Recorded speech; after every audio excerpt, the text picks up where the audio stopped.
Fearless Disease. Story this half hour.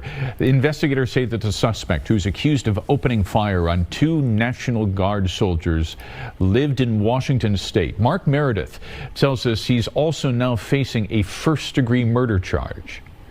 Prosecutors say they'll seek the death penalty against an Afghan national living in the United States accused of shooting 2 National Guard members. The charges expected to include first-degree murder. We should be pressing the ultimate charges, the death penalty for someone who has attacked our National Guard on the streets of Washington, D.C. Investigators continue to look into the suspect's past. Ramanullah Lakunwal had worked previously with counterterrorism forces in Afghanistan and was evacuated to the United States in 2021 under President Biden, granted asylum this spring under President Trump. This is very interesting. If you just figuring this out, a guard member shot near the White House. Instant asylum freeze.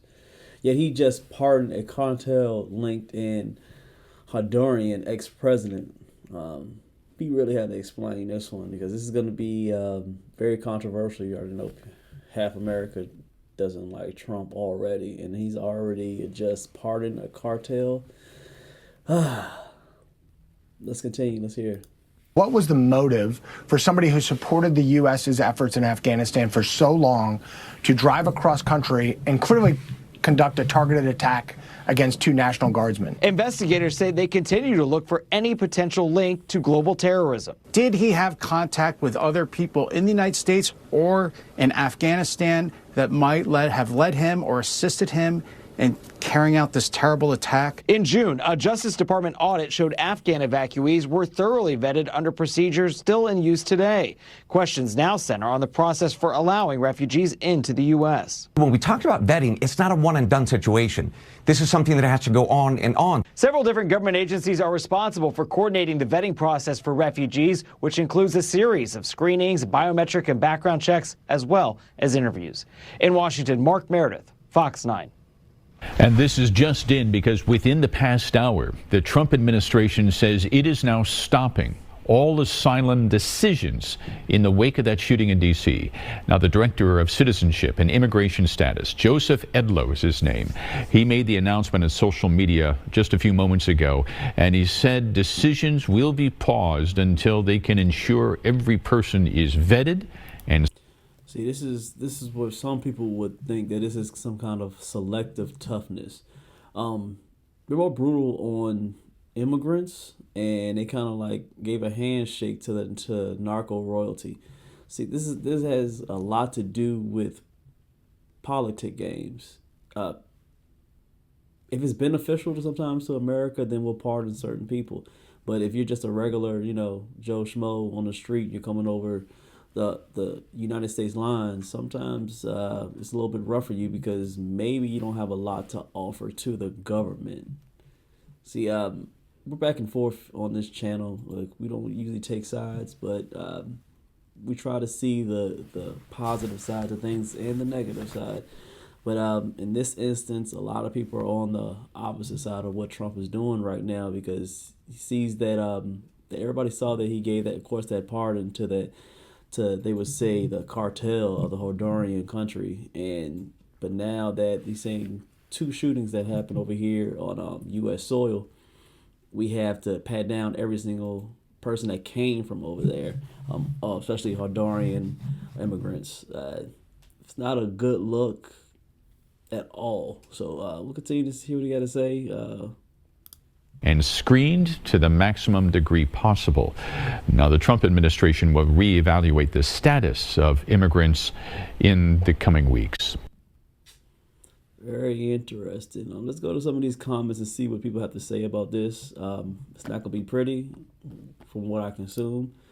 First comment that we have here is politicians with political strength are the worst. Exactly what we said.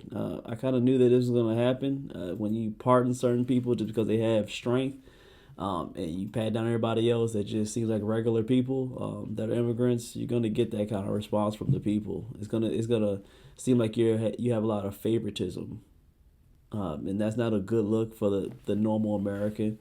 They're gonna look at it a certain way, and I can't blame them. I would too. I just see it from the bigger end. I see it for the bigger picture. I just know why. I feel like I have a reason why he did it, but the normal person is not gonna agree with it, especially if they don't like Trump at all. They're not gonna see the positive side to it.